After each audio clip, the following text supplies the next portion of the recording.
Police departments are having trouble recruiting. What are you doing? You just got to Miami to recruit this next generation of cops.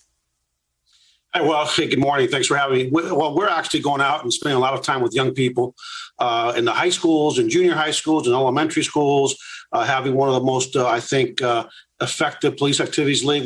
We have to build relationships from a young age all the way through college. And as a result of those efforts, we are meeting our goals. However, that can't be said nationwide because of what's going on across the country with the anti-policing sentiment and all the other things that you highlighted in your report there with Gabe.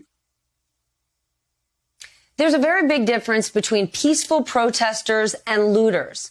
Last year, when you were Houston's police chief, you made it clear. You warned looters that they would be prosecuted. But charges were just dropped for hundreds of looters in New York. Are you concerned about what kind of message that sends and the position that puts police in? You know, I'm concerned about a lot of things. You know, the biggest problem in our country right now isn't the police. You know, the cops that remain are still doing their job. We've removed almost 200 firearms in the last few weeks from bad guys here in Miami, and that's happened across the country. I'm concerned about our criminal justice system, our courts that have been shut down across the country.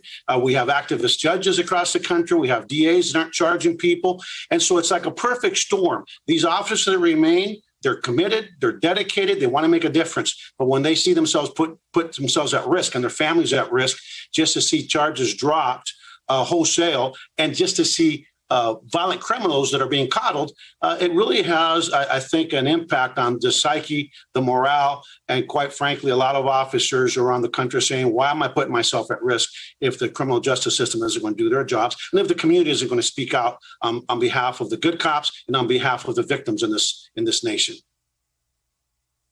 Miami is putting more cops in neighborhoods with gun violence. You have seen it.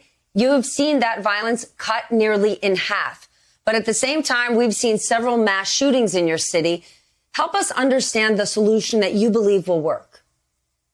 Well, first of all, we need to have a Congress that does its job. We need to have elected officials that are not worried about political theater or are married to the base of either party.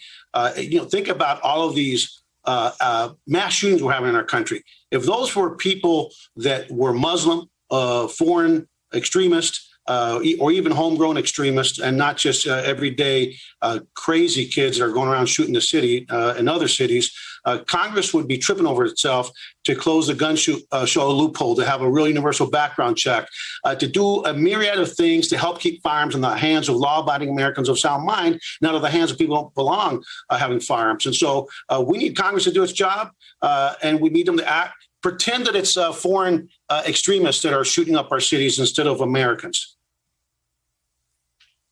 Safety should not be political. You have been, as I said at the top, the chief of police in 3 big cities. You see the impact on the ground. The idea behind defund the police is not to take money away from the police force, but to redeploy money in better, smarter ways to keep law enforcement safe, to keep communities safe. Do you see it working? How do you see it impacting our most vulnerable communities? Well, look, first of all, the defund the police means different things to different people. For some folks, it means abolishing the police. For some other folks, it means to cut the police. But for folks that need us the most, which is disproportionately communities of color, it means less safety for them. You saw in Atlanta where a rich neighborhood saying, we're going to create our own city. This defund the police, let's not invest in good policing will not impact affluent neighborhoods, affluent communities. It will impact the communities that need us most. And I can tell you, having worked in the most diverse city in the country, that if you go into high crime neighborhoods in Houston, Texas, and you tell them you want to defund the police, they will screen you out of there. We want to invest in good policing. We want to invest in good education. We want to invest in good health programs, job programs.